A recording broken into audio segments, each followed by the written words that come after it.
When faced with defeat, the survivors find it difficult to pick themselves up. John struggles to cope with an extraordinary loss while on the barren planet Illyria. Lara and Soren look for their kid, who went missing.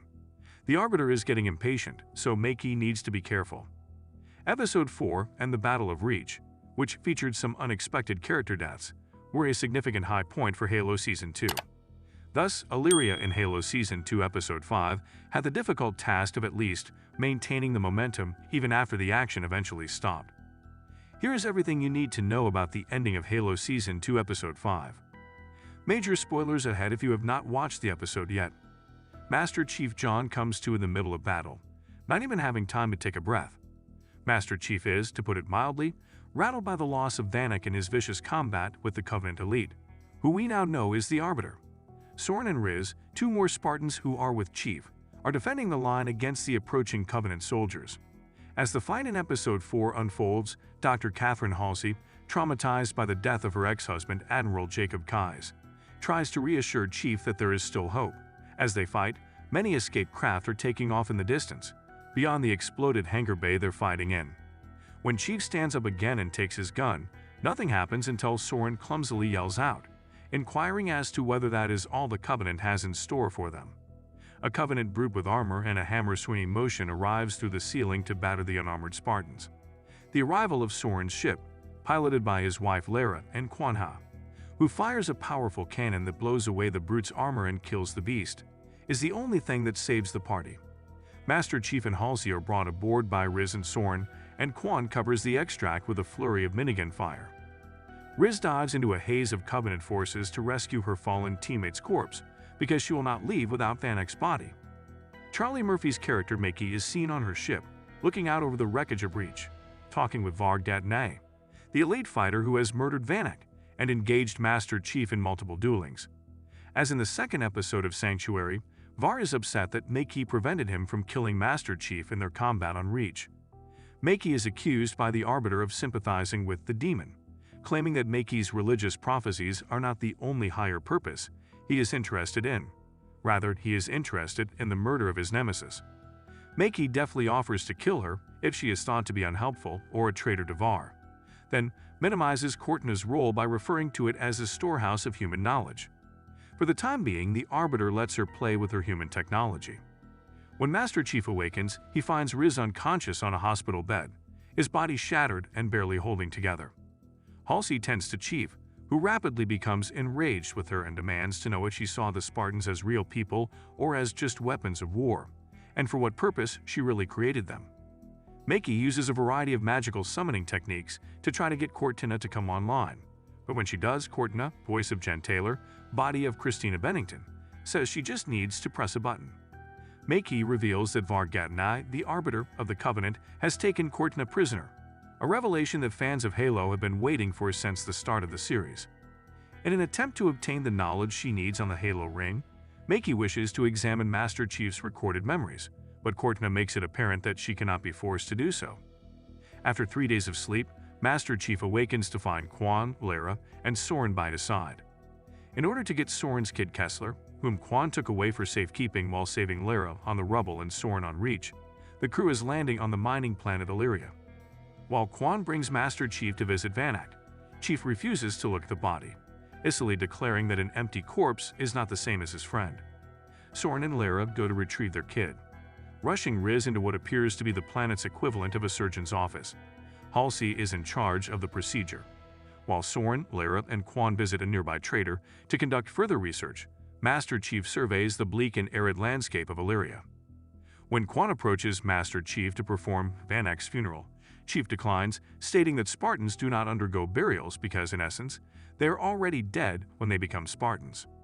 Soren is attempting to strike up a conversation with Lara as they travel across the Illyrian wastelands in a commuter truck. Lara bemoans her husband's cheerful demeanor, stating that they ought to be searching for their son, that she is in agony, and that he ought to be by her side. At last, Riz awakens in the Illyria Hospital Center. She remembers how she saw Halsey by her bedside when she emerged from her Spartan enhancement procedure. She recalls that Halsey informed her that she was one of the 1 out of 3 applicants who survive.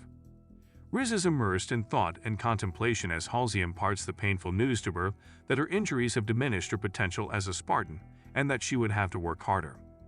Master Chief steps in to break up a boisterous disagreement between Quan and the robed individuals outside. Quan protests that the group is carrying Van Eck's corpse away, but the religious figures argue that they only wish to burn the body as a fitting farewell. When the sheet covering Van Eck's body slips off during the chaos, John is finally moved by the realization that his friend is dead. He abruptly turns around and gives Quan permission to put it in the sky. I'd cremate him. Chief eventually understands that there is a distinction between death and loss, thanks to Quan's explanation. They lead Soren and Lara to an abandoned factory complex in a desolate area of the wasteland that is covered in snow. There they discover two armed women who tell them they are in charge of the facility to keep out-of-control kids safe. The two girls make fun of Lara and Soren, saying the small kid who came to them appeared to have been molested and that the two parents are to blame.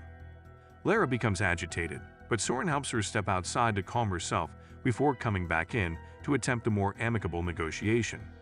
Lara notices a small child running through the darkness while Soren is speaking to the women. The boy is wearing a Spartan helmet.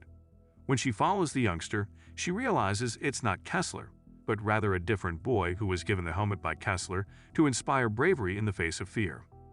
Master Chief, Quan, the religious group, and Halsey, who delivers the eulogy, perform Van Eck's burial rites. Before taking over and praising Van Eck as more than just the boy he started out as, Chief can only bear to listen to her speak for a little while longer about the boy she first met. Once Van Eck became a Spartan, that was everything he was, and as a Spartan, he never truly dies because his fight is not done. Master Chief promises to murder the Arbiter, the Covenant, and the Onai leaders who betrayed them in order to exact revenge for his lost buddy. Chief leaves the others to grieve as he burns Van Eck's body on fire and hobbles out into the night. Halsey comes next, criticizing Chief for being more angry than having a strategy. At last, Halsey admits that she never picked John to be Master Chief. Rather, she learned of his extraordinary potential when he made contact with a Halo Keystone as a little boy, which elevated him to the status of a highly sought-after candidate for Spartan augmentation. As Quan is drawn into a vision, she is witnessing Van Eck's body burn. Quan is visited by the elderly woman religious leader the Master Chief encountered on Sanctuary and seen die there. She declares herself a speaker for all planets, including Madrigal, Quan's lost home. The woman alerts Quan to the approaching monsters and states that she has lost her way in her duty as the only living member of the family, to defend life. To verify that they have been called back to High Charity, the Covenant capital city/space station, Makey dashes into the Arbiter's ship's bridge. Makey is aware that if they are unable to kill the demon, Master Chief, and unlock the Halo, the Covenant commanders, the Hierarchs, would execute them. Yet, because of the Arbiter's devotion, he is prepared to accept any repercussions as retribution for his alleged failure. Makey persuades Var to believe that she and the Arbiter are the real chosen ones of the Great Journey's prophecy, and that the Hierarchs are just pretenders. Just as Arbiter is about to take Makey out, Cortana steps in and shows them a projection of John's recollections of the surface of Halo. Makey takes advantage of the Arbiter's perplexity to convince him that the vision he is seeing is divine and that he ought to pay attention to it. When Riz eventually stands up, she witnesses some residents of Illyria working together to create a new structure. Halsey tries to tell Riz that she's no longer relevant, but he just laughs and goes off to work with the locals constructing the new building, leaving her Spartan dog tags behind. As the ship prepares to sail, Halsey and the Master Chief board alongside Soren, Lara, and Quan. In the last scene, James Ackerson introduces Spartan Kai as the new leader of his Spartan force at Onyx and Camp Currahee. Emerging from a facility door, Kai leads her battalion of specialist warriors onto a vast military staging tarmac, followed by a fleet of Pelican and Condor aircraft taking off. It appears like winter contingency is in action.